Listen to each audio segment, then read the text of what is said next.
So each person lives in their own virtual world, the center of it, and it is pretty small. But your virtual world can be extended further to be a lot bigger. You have your family, and you have your close friends, which will likely share a similar belief system. If someone has the opposite belief system than you, then they will likely not be a close friend to you. We are friends with people who share a similar belief system. But these types of people, with their virtual world and yours, it will make up an extended virtual world. This doesn't only apply with you, your family, or close friends, but also with organized groups that you are deeply connected to, like religion.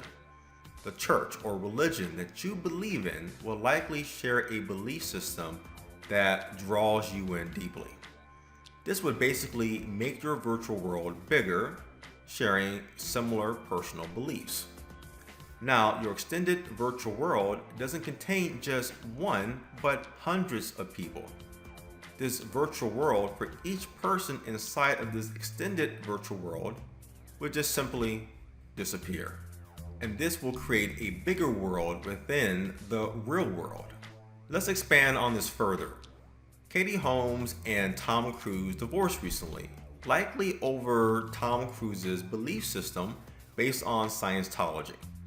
Tom Cruise and the organized group of Scientology exist within a large extended virtual world, sharing similar beliefs.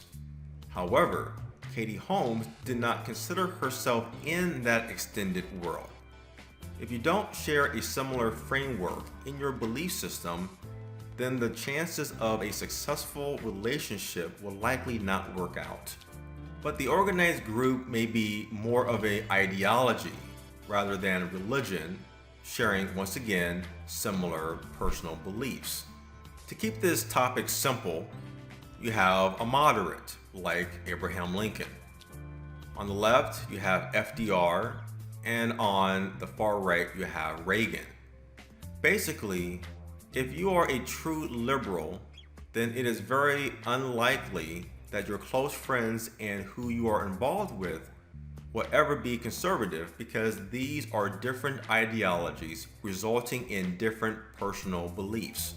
But the organized group could be any type of group that shares similar beliefs that aligns with your belief system. We as people, we try to search and we try to find these organized groups to be around people who share the same values, ethics, and beliefs that we do. And that will make our virtual world much bigger. Case in point, there was an interview by ABC about a couple who believes in open marriage and sharing the benefits of it. In this interview, they explain the complications of this system, but they explain that they want this type of lifestyle to grow. This means building an extended virtual world with more people sharing that same belief system or belief itself. Also, with you and the people in your extended virtual world, you still create filters with how you communicate outside of the group and what they want to hear. For example, if you criticize a group of people who are conservatives, they as a group will ignore what you have to say because they have inbound filters blocking everything that you are saying, including how they as a group communicate into the real world. In this case, they are protecting not only their own virtual world, but their extended community, which represents what they believe in. Let's talk about how this belief system is built in the first place. Your belief system is built based on two factors. First, it is based on your life experience growing up. The younger you are, the less experience you have with very limited beliefs. This includes someone who may live in the same surroundings all their life, having limited experiences affecting their belief system. The second factor is with your first teachers and how certain values and beliefs are taught to you. These first teachers could be your parents, guardian, neighbors, to even an organized group that you grew up with, like a church. but your belief system is built based on those critical factors. Here's a great example of this. Among the young kids and their costumes for Halloween 2013, one kid wore a KKK outfit for Halloween. Well, this created an outrage with people, and Annalisa interviewed the kid and the mom to figure out why they would do such a thing. The kid really didn't know what or why he was wearing the costume, until the mom spoke during the interview where she believes in empowering white people. This is part of her belief system and is something that has obviously been taught to her child. This is an example of seeing the early stages of this kid's belief system being built based on that same thinking, unless experience changes those beliefs. The belief system itself is made up of many different components, which explains how we act, do, and believe, and what it is important to us. First, you have several layers, which makes up the foundation and what you actually believe in. Then the beliefs are built on top of those layers. You can see the different layers as the framework or the frame of a house. You can't make the rooms or put furniture in until the frame itself is constructed. The first layer is based on your ideology of thinking, which will either be liberal, moderate, or conservative. You would fall into one of these groups and is likely how you vote during election time. But this layer can also be based on religion or some other organized group. But mainly it is the ideology that matters for the first layer of your belief system. Again, the ideology is the main focus for this layer, and these represent the big groups. There is a moderate, which is in the middle, which shares some ideals from both liberal and conservatives. On the left, there is liberal, and on the right, there is conservative. But really, each person will lean either left or right. Some will be more extreme than others, but even as a moderate, you will still slightly lean in one direction, even if it is just a little bit. Now, how do you know which group you likely belong to? Well, here is a very simple test, and it is based on your emotion and how you are connected to it. So, leaning towards the liberal group.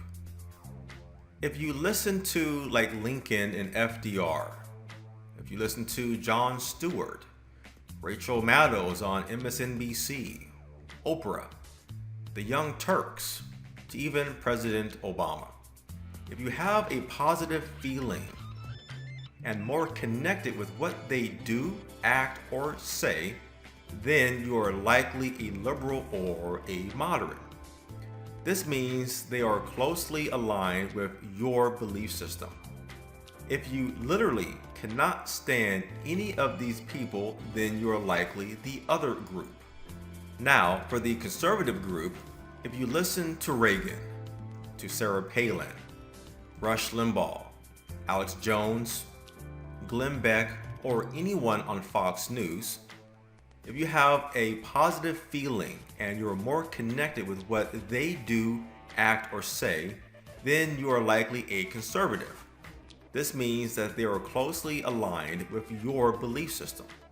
But if you literally, once again, cannot stand any of these people, then you're likely a liberal or a moderate.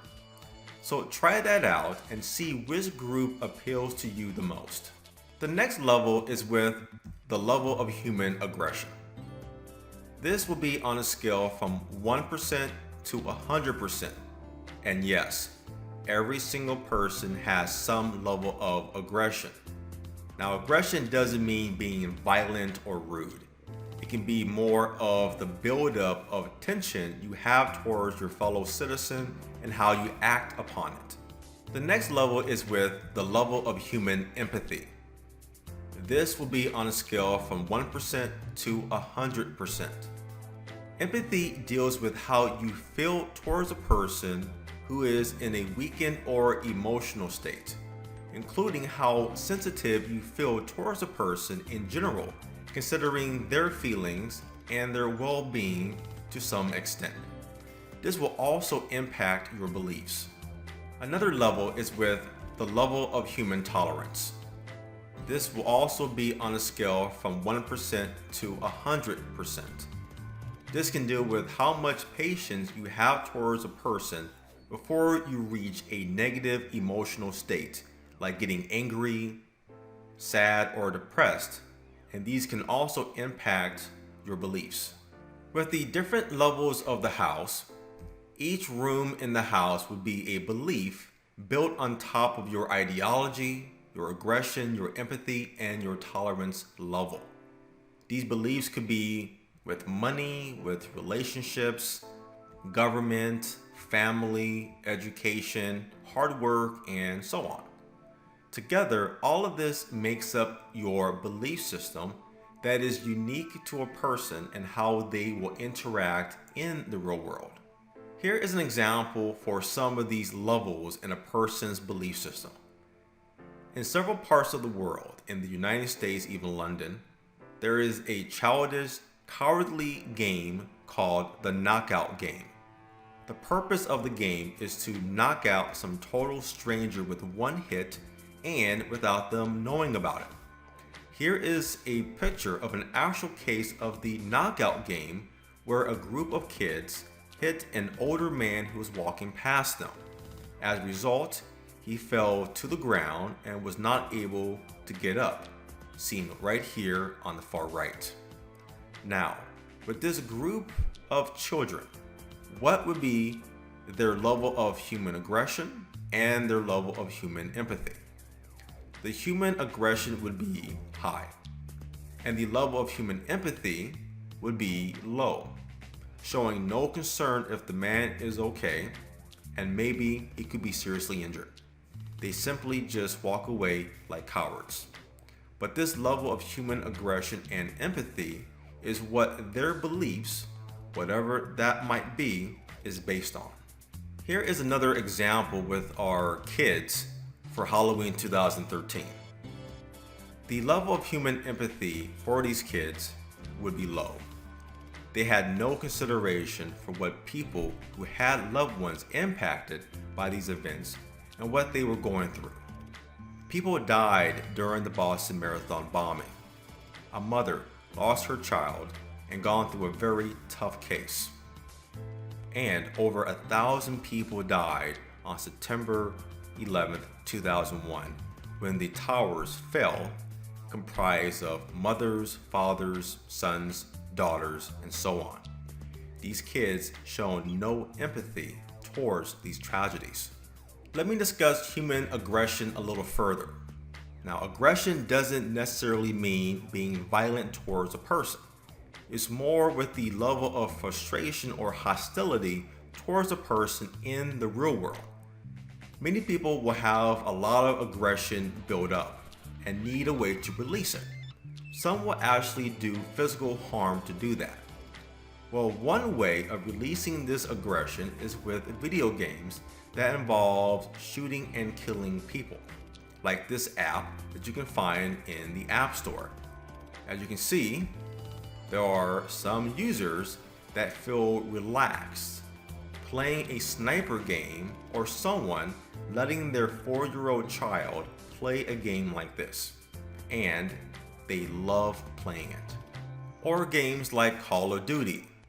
I'm not gonna lie to you, but I play games like this and it definitely relaxes me. But in the game Modern Warfare 2, there's a scene where you can shoot and kill unarmed people at an airport. The scene is called No Russia. This has created a lot of critical talk, and some people even feel relaxed from playing this scene. Now, this level can be skipped, but these type of games and how people respond to them shows the aggression we do have.